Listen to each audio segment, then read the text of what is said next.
Not too bad. How are you? Pretty good, mate. Yeah. Watched some of your videos. I Pretty intense. I totally relate to everything you said. I was pretty blown away, actually. It was quite emotional. I was really hesitant to to upload anything, but then I thought to myself, at this point, I kind of have nothing to lose. And when I was like reading up people's stories online for the past like I don't know 6 months or so, it's it's kind of insane to me that there's other people that are dealing with the exact same frustrations on a daily basis. But Definitely. there doesn't seem to be that much content out there that's just completely unfiltered and raw to a degree. It's just I wouldn't even call it content. It's just someone just sharing their experience. Like there is nothing other than people just talking about it behind a Sure. keyboard, and that you can empathize kind of by reading something because it resonates. But I think Mm. it's different when you're actually experiencing it and people just don't get it. Like it's very Yeah, hard to put into words what you're experiencing emotionally. Um, definitely. Yeah. so The video really just adds that realness to it, because the words don't really do it a favor. It doesn't paint the whole picture. It You know. doesn't. It does to a degree, but it's like once you start reading it over and over again, it kind of, not in a bad way, but it does become a bit like you're reading the same thing constantly. Mm. You kind of become a bit numb to it in a way. You're like, okay, I'm just reading the same stuff over and over again, but Sure. seeing it is a different thing. So Where are you from, buddy? Are you living in England by the sounds of it? yeah, London. Yeah, London, right? You a student, right? I am. Yeah, I've literally just gone back to uni 2.5, 3 months ago. So I was supposed to go in 2013. Mm. I got a scholarship and everything, but last minute I decided to not go. Um, Right. it was like I just finished doing. I didn't really do really that well in A levels. I like really grinded my GCSEs alone, Yeah. and just about got my five. And in hindsight now, I know why. A lot of reasons why, but I got them. I went to A levels, did really well in IT. So I was like, okay, well, if I'm good at IT, I might as well just go down that path. Mm. Like kind of the natural thing to do. So I went back to college and did a BTEC for 2 years, which was intense as hell. Um, it was like 18 modules over like a year and a half. And I really don't even know how I did it, to be honest with you. I look Mm. back now and I'm like, I remember just getting up at like 2 o'clock in the morning and cramming work in before a deadline. Um, and it's kind of painful. It's just, yeah, it's crazy. Like thinking back about it. But I started again in September because I've just been in and out of jobs, mate, for like the past like five Sure. years. So I was like, I need to go back and finish what I started with my uni. Like I got a Yeah. scholarship. I've worked hard for my grades, like really hard. I should not waste it, not go Mm. back. Um, So you're juggling the both right now, right? Between university.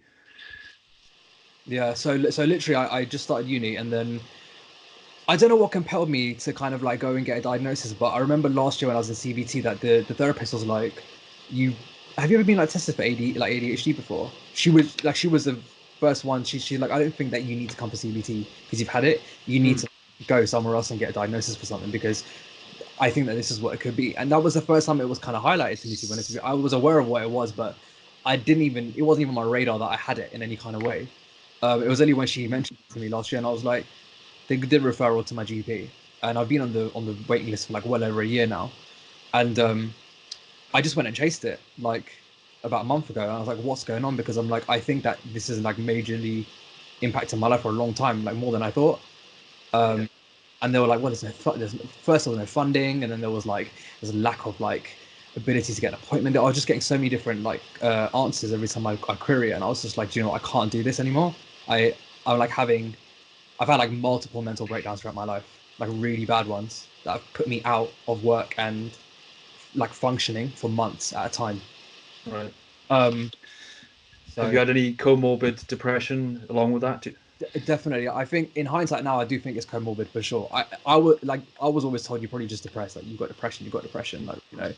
Um, but in deep down somewhere inside me, I always knew that it wasn't just that.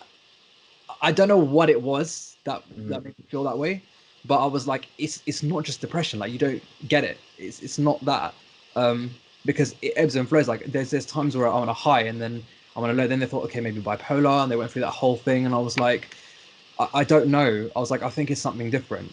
Mm. Um, I get why they thought that is because I have a very, very like toxic past, like volatile upbringing, like Right. single parent household as well. Um, and I've had a really, really rough, not like physically like abusive, but definitely mentally abusive upbringing. Um, Right.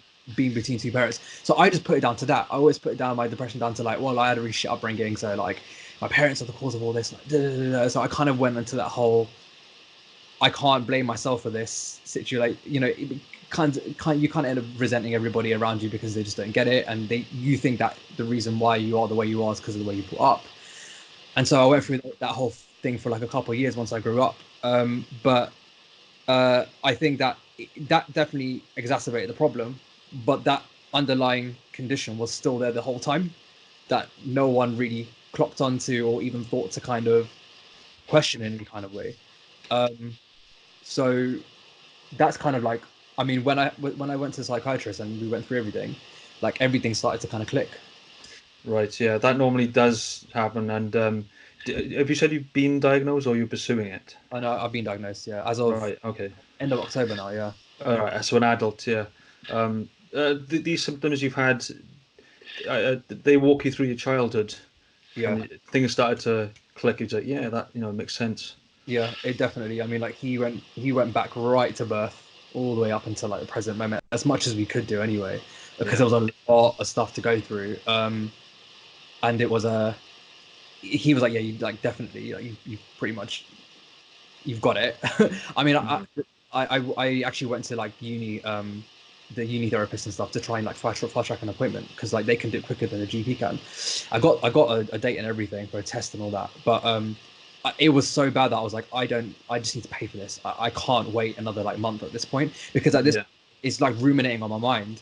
Now that I've gone into like a bit of a rabbit hole of researching stuff, and when I get kind of obsessively compulsively addicted to like information hoarding a lot. When I get interested on a topic or I feel like there's something wrong or whatever it might be, the whole world's just gone pretty much. Mm. Well, in a way, that's I would take advantage of it. I Yeah. mean, that's the thing. The one thing, perhaps, if you could call it an advantage to ADHD, if there is one, it is that obsessiveness which you can channel into productive means. So, you know, there's always something you can apply it to. Yeah, for sure. I mean, at the moment, that's like where my that's kind of like where I've got to aim my focus now because I think I'm on meds now. I've been on them for what 3 weeks now. Yeah, 3 weeks. Which medication? Zagatin. I have not heard of that.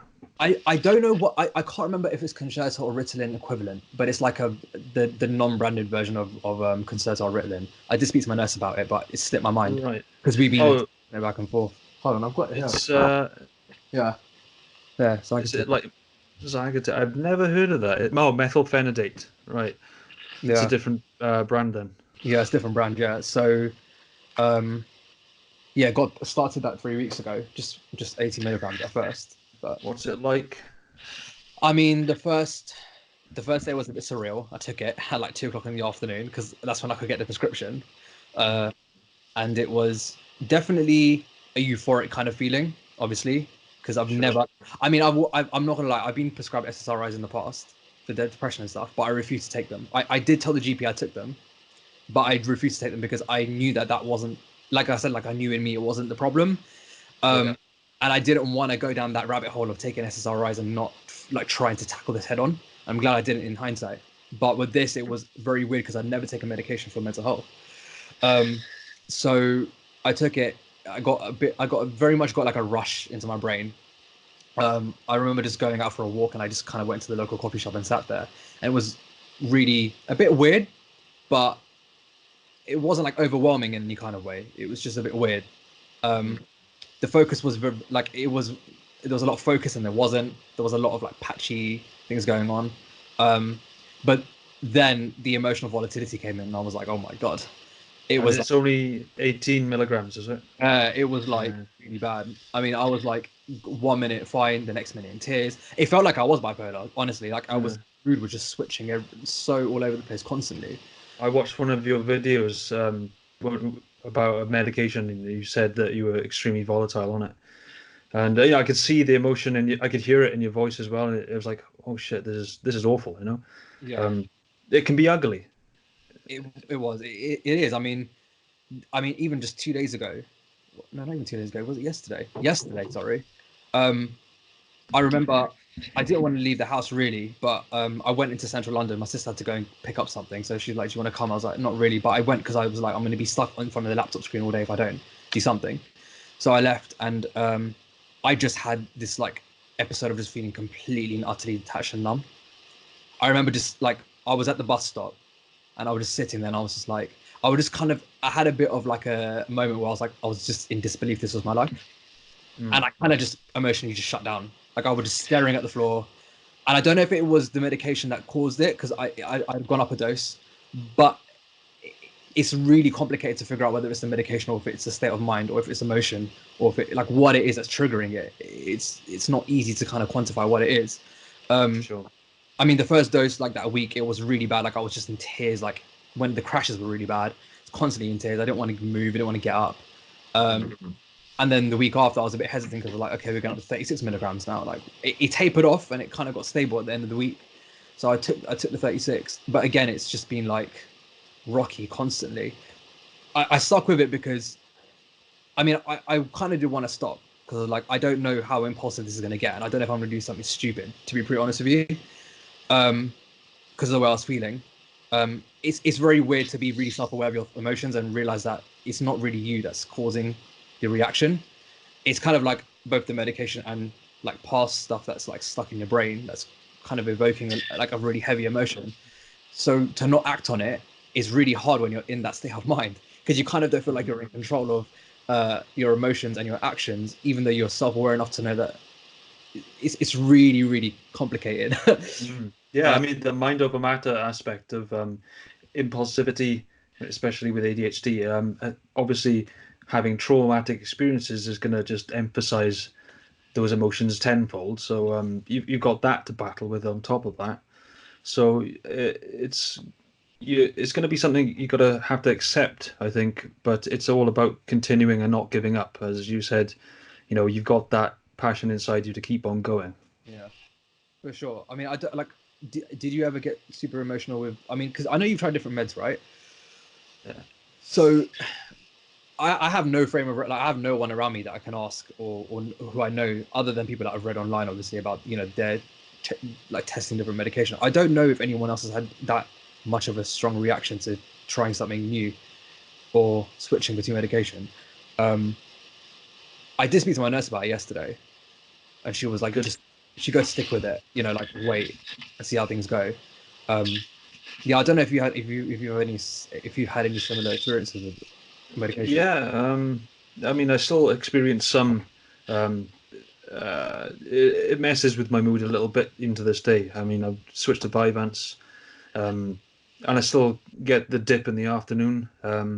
Well, actually, with the Vyvanse, I just get the dip when it starts to wear off. But with Concerta, I found that it would kind of kick in from the start. So, but I think my theory is that over time your body gets better and adapts at metabolizing the chemicals, and I think those side effects do taper off in the end. So I think you're doing the right thing to persist with Yeah, a at least a small dose to begin with, yeah, and then once you start to build tolerance, you can build up to higher doses till you can cope with something that works for you without the too bad side effects. yeah. I'm on quite a high dose now. Actually, I'm on 54 milligrams now. Um, Starting. no, three. So I'm 3.5 weeks in now. Right. So they've Okay. kind of increased it by one tablet per week. Uh, Oh, yes, they do that. yeah. So now I'm on 54. I mean, today's been actually all right, to be fair. Um, I haven't had any like kind of emotional situations. I haven't felt in any kind of way really. I think because I'm way more self-aware of what it's doing. Yeah. Maybe I'm having a bit more of a hold on it. But at the moment, we're trying to keep it at 54. She did like say to me, if you feel like it's not working, then got to 72. And I was like, I don't think that's good. That's wise. Like, let's stick to 54 for now, Mhm. extended period of time, and see how things go. Um, so that's kind Yeah, of where. it's early days. I mean, a lot of the times it's you'll find that you adapt and it's a lot of it is mind over matter. If you, as you say, you're aware of what to expect, so you've got the upper hand already. So um, give your body a chance to adapt to it and adjust. Yeah, for sure. I'm gonna stick to it and see what happens. She has like she has mentioned giving me a bit of a another small 5 milligram um like quick release at nighttime if I need it between Right. 10. I'm gonna get the meds anyway. I'm not gonna just use them for the sake of using them. I'm gonna see how I go. Um, and then maybe see if that kind of does anything, kind of taking me off of it in the night. But I don't know yet. Yeah, I mean it's too early to have a drug holiday. I only did a drug holiday, which is taking a break. Once I was on it for about at least a year. So yeah, just keep doing what you're doing for now. Yeah, So yeah, keep with it. for sure. Yeah. In terms of like studying and stuff at the moment, that's like another thing as well. I think I got like I kind of went into a bit of a self-help and like psychology rabbit hole last summer before Yeah. I before I was even told I might have ADHD, before any of this kind of transpired. Because I literally went back. I so basically I was working at Barclays in corporate finance. I managed to work my way all the way up to Canary Wharf Oh, nice. without a degree, because I worked in branch and then I moved my way up, and they invited me, and I pretty much smashed it. So they were like, do you want to do a degree apprenticeship? We'll pay for your degree, we'll do all of that, and you can come work for us. And the head office was like, yep, perfect. I was like, great, I've got like a career now. God, thank God, because I was just stuck in regular jobs at that point. I didn't understand why I was like wasting my life away all the time. Um, Yeah, yeah. got to head office and I didn't even last a month. Like I got into Oh that shit. building. I got into the building and I felt completely and utterly alien. I mean, I already do feel like completely detached from society as it is. Yeah. Is Uh, that socially, do you mean? yeah, socially, definitely socially. Hmm. Uh, You even sound quite intelligent. I'd imagine that you're pretty hardworking and quite motivated. It's crazy because everyone tells me that all the time. They Yeah. don't. It's almost like I'm two completely different people. Like the people, the me that everyone else sees is super like outgoing, extroverted. It's friends of everyone, can talk forever about 100 different things that I'm interested in. Hmm. I am intelligent with things that I actually know and I'm good at, and I've really invested my time into. And I love to talk about things, and I love to kind of like get really deep and introspective about a lot of things. But Hmm. when it comes to, which is why it's a paradox, because people don't really know what's going on behind all of this and behind closed doors. It's Sure. Yeah. the complete opposite of what's going on.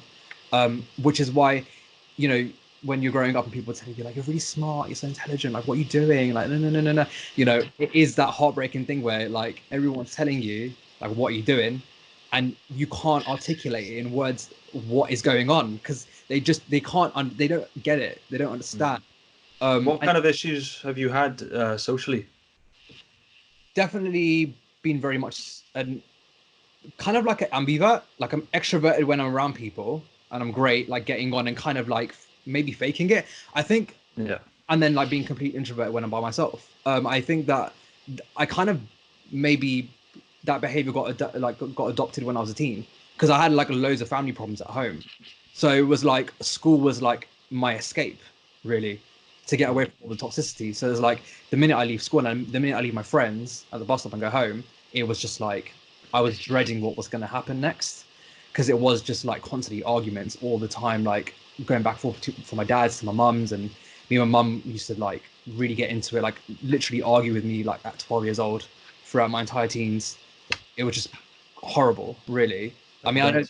I know people who go, I always try to reframe it as people, there's always someone worse off than you, but sometimes we have a tendency to downplay what we've been through, which isn't good either, because then we don't kind of like get through it in Yeah. here to grow up. But I think that having that kind of piece meant that at school I kind of just masked everything. It was just kind of like a mask, like you just put it on Hmm. and you go in and you just do your thing and try and get through it. And then you don't want to be lonely, so you want to be the friendly person as well at the same time. And I kind of did really have quite a good social life in high school, in hindsight.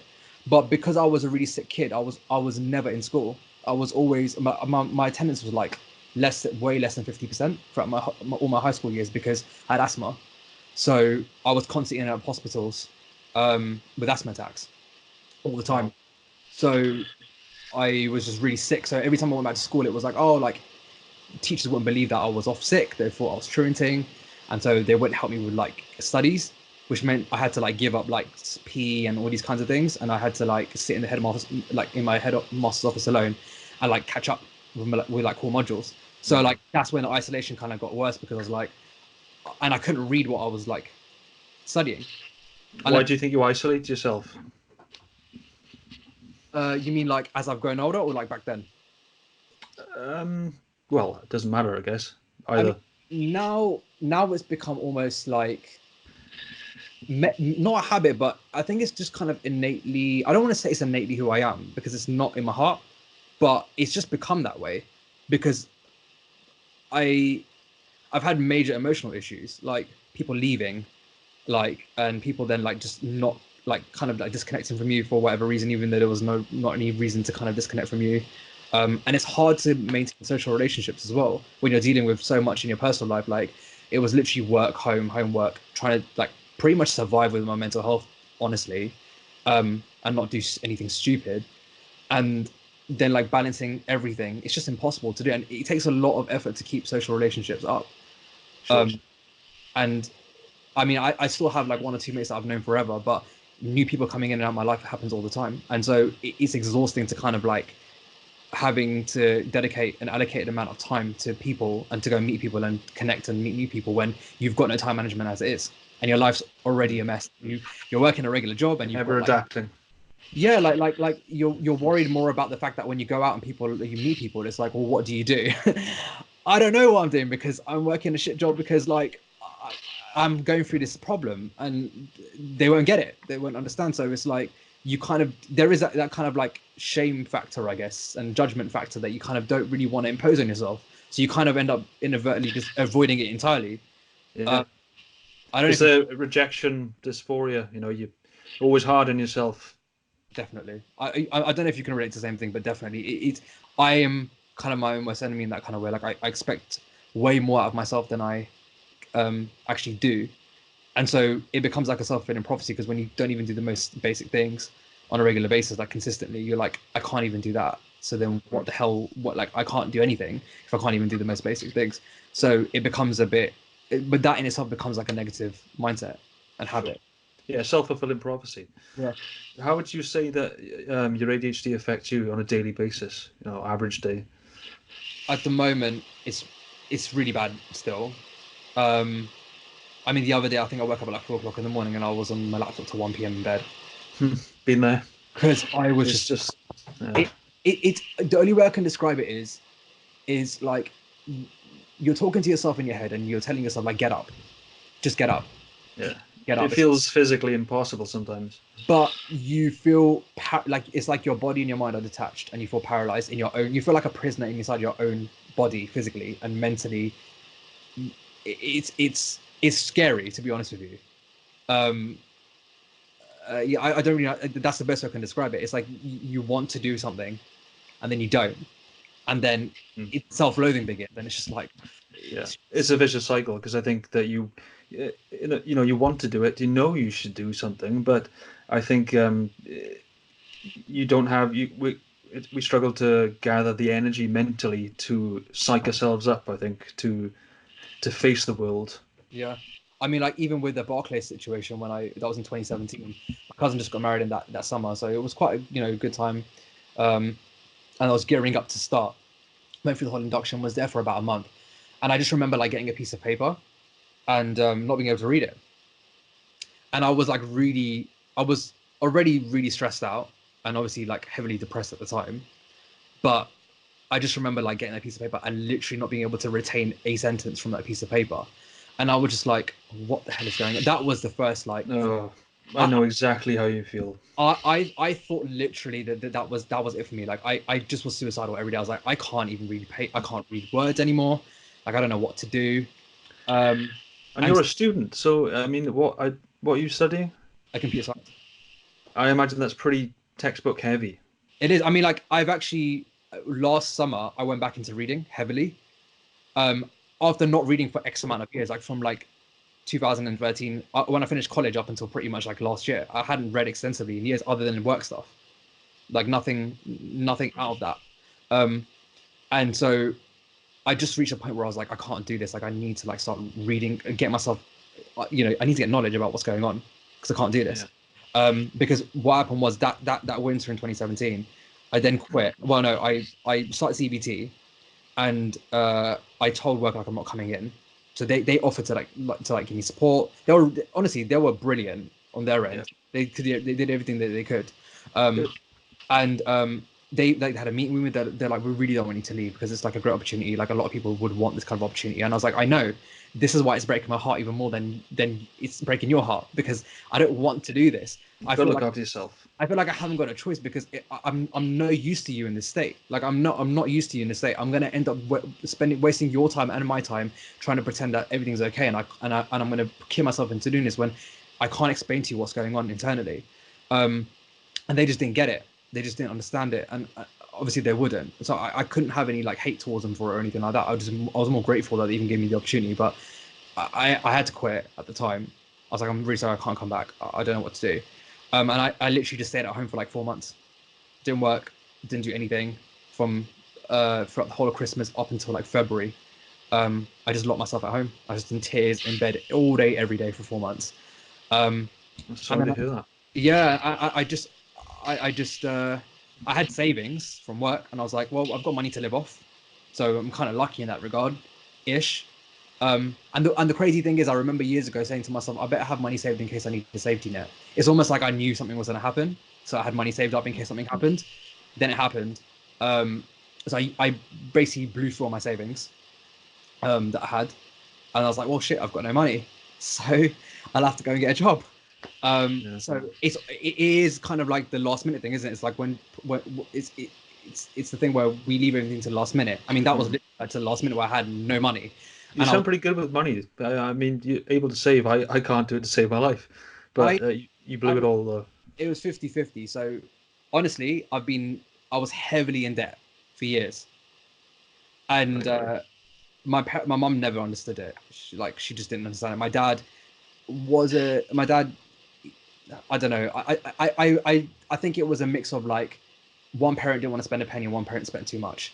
So I didn't have any kind of role model in that regard. Let's put it that way.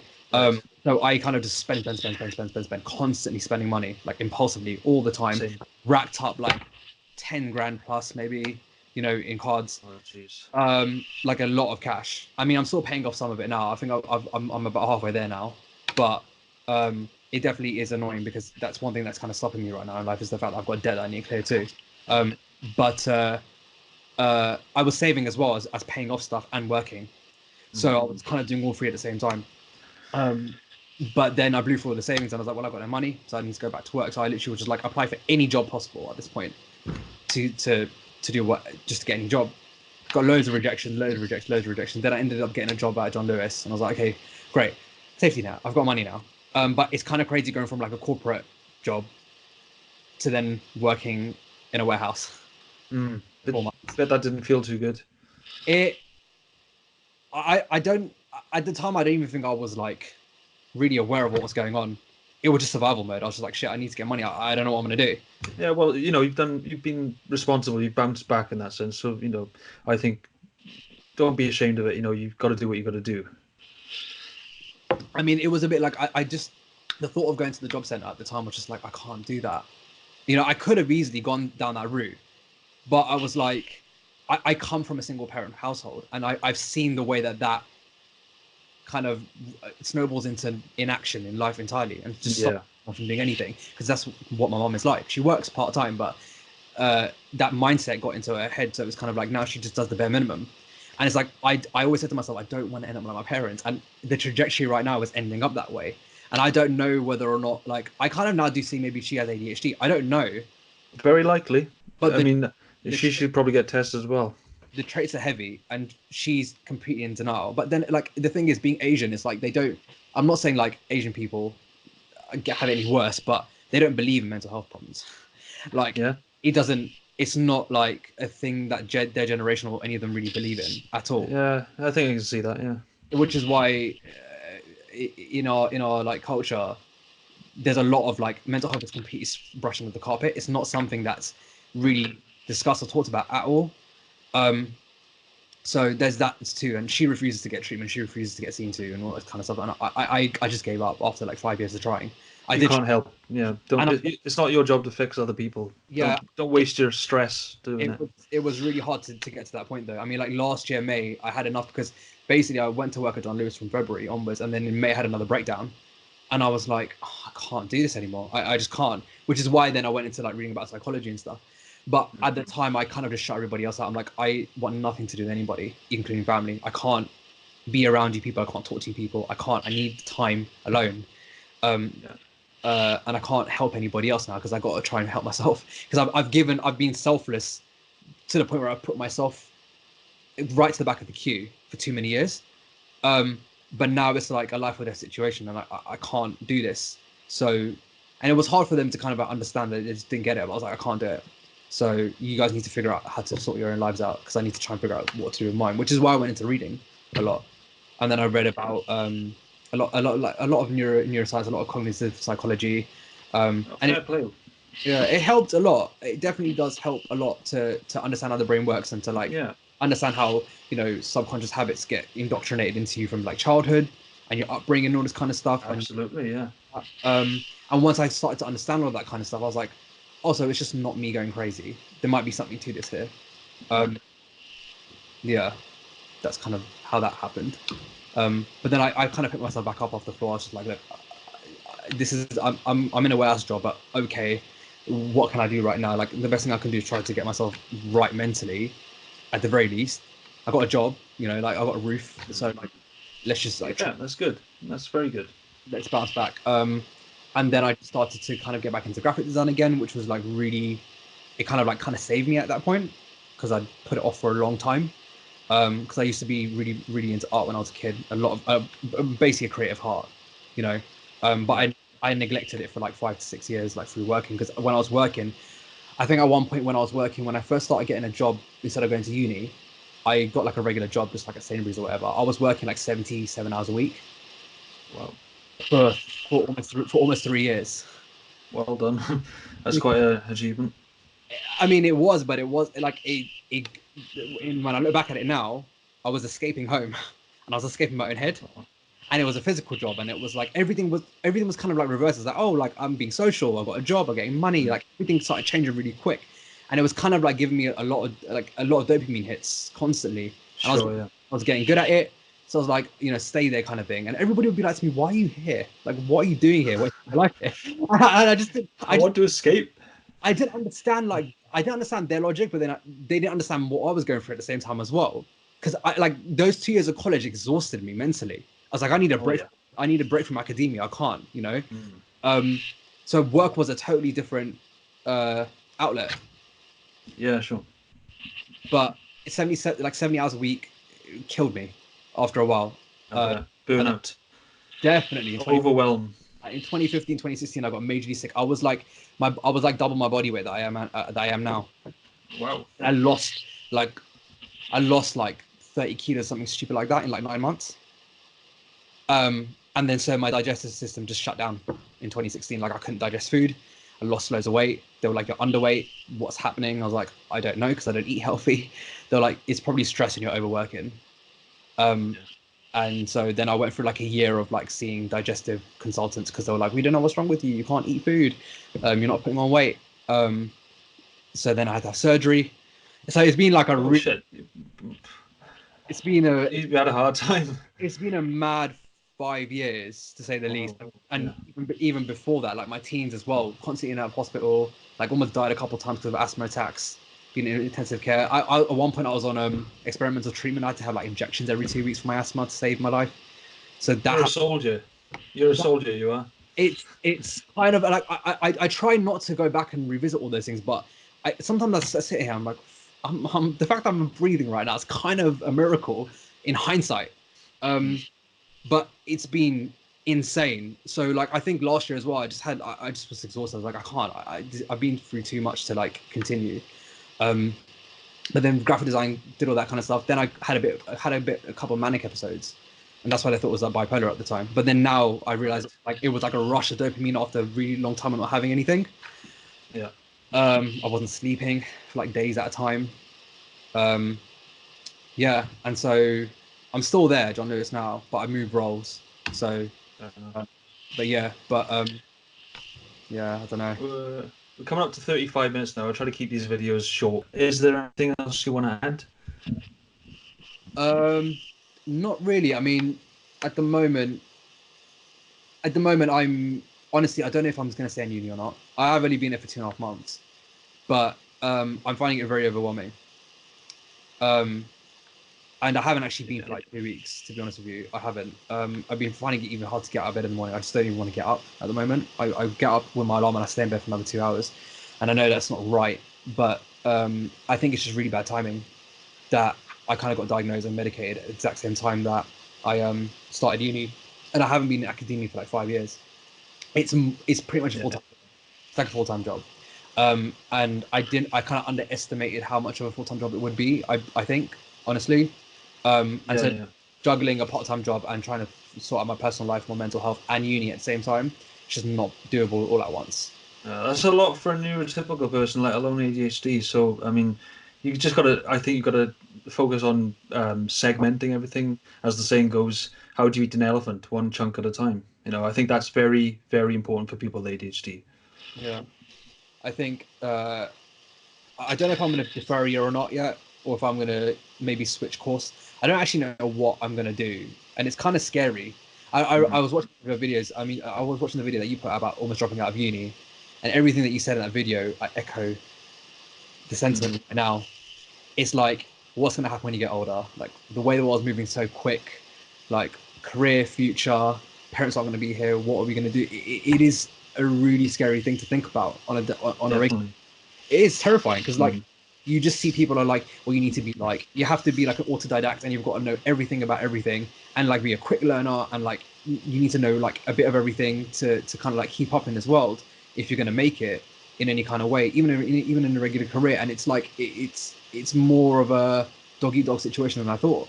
I'm Oh looking, yes, you know, definitely. It's I rough out there. definitely I didn't even really consider like I think because I've been in such a bubble dealing with my own situation, I wasn't really exposed to a lot of people and a lot of other different situations outside of my own. So like going out into the real world in a way after a long time and seeing this the situation that we're in, because I don't really watch the news or anything anymore. It's too depressing. But like when you look at Same. yeah, I can't do it. But when you Makes me look miserable. 100%.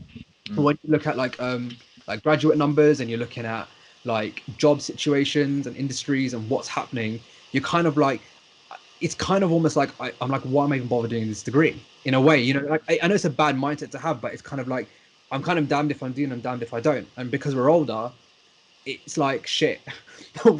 What do we do? Like do we go through with the degree? Do we not? Like How you're how old are you? 26. 26. All right. Yeah. Yeah, you got plenty of time, mate. Don't Yeah. worry about it.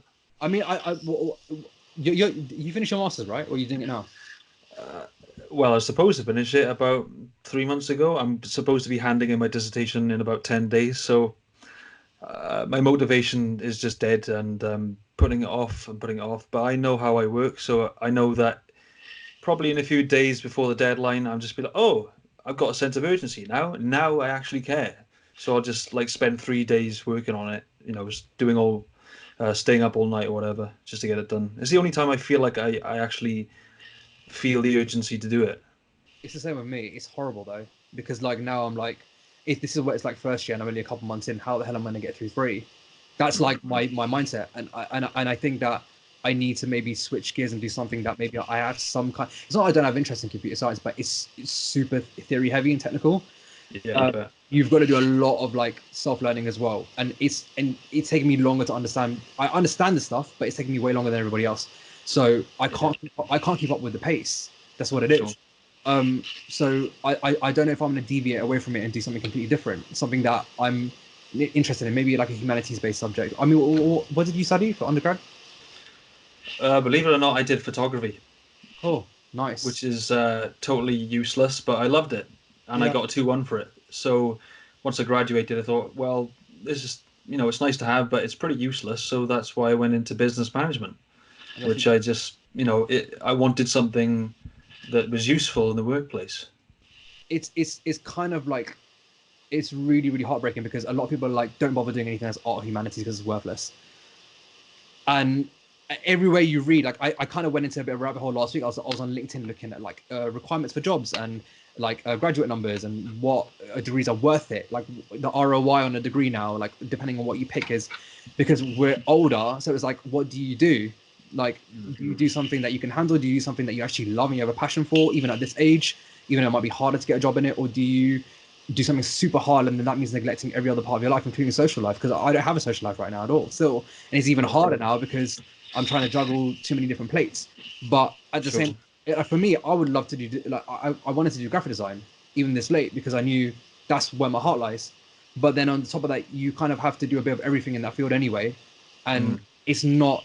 It's a field that it's not easy to get into compared to like a comp sci one. But even comp sci is not easy either. It's very competitive. Like if you Yeah. if you don't go to a Russell Group uni or you don't have like uh, your own projects outside of your studies on top of your application and internships, like you have no kind of chances. It's kind of what they, a lot of places are saying, um, and it's scary because I'm just like I don't know if I can do all of that.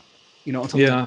I don't think I I mean, can. I think like the way our brains are wired, I think I feel as though we're only capable of excelling in those things that are particularly perhaps not useful, and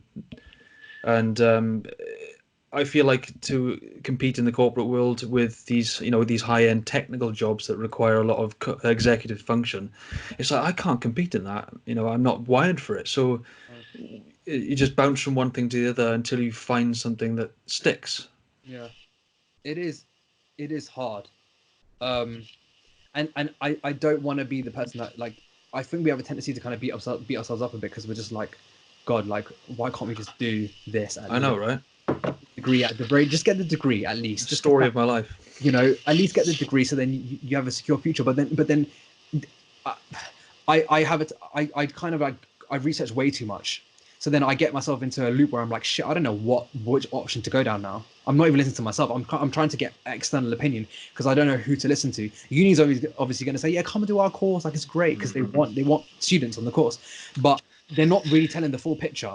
The full pic- Yes. the full picture is another story, and it's like when I started to research it last week, I was like, none of even people on my course that have graduated a while ago, and it's computer science, still are not doing anything after Really. uni. Yeah, and it's worrying because then it's kind of like, well, then maybe I need to strip all the way back, start from scratch somewhere else, like get that muscle built up of learning again, and Yeah. and do it in another subject and elsewhere where I've got a better shot. Because if I'm not going to get that much ROI where I'm at in this uni in this course, but other places are because of the name of the university and they've got better connections, I'm better off maybe not wasting time now in something that it's a 50-50 shot if I get anything at the end of it. And Yeah. I, Sure. and I think for us with the delayed gratification problem, we kind of need that instant gratification that what we're putting time into, we're going to get something for it. Yeah. Definitely. That is kind of terrifying because it's like I don't know if all of this investment into something that I'm probably barely going to use when I get into the workforce is actually worth my time. But then again, I don't want to be stuck in a regular job at the same time. So it's like where do you turn? And this is I think you've probably been through the same situation. You just ruminate over what to do, and you can't figure out what to do. I don't trust my own judgment sometimes, so I do look for second opinions, even if it's on Reddit, on the internet.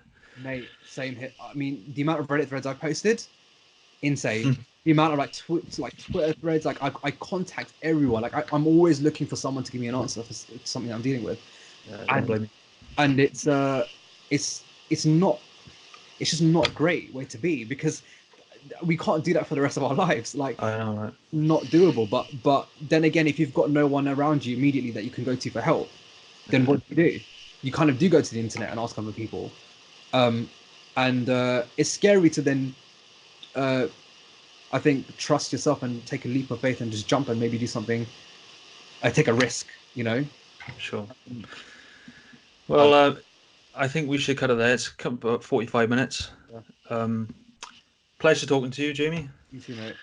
You got a channel of your own, right? It's Jamie Gill. Yeah, yeah. Yeah, so. not even major right now. I just put vlogs up. I mean, I actually want to do actual proper content on it. But for Yeah. now, I think I'm trying to build a habit of actually just like being consistent with putting something online because we Yeah. have no consistency. So now it's just like streams of consciousness. But yeah, thanks for the shout out. Best of luck with you, mate. It was a pleasure talking to you, and I wish you all the best in your life. You too, shoot, man. Stay in contact if you want. For sure, man. And what you're doing is great too, man. Like, I'm so glad that there are people in the UK and there are people actually like talking about this because I feel like there's like no content for us whatsoever. So we need it more than ever. So thank you very much for that, man. Pleasure.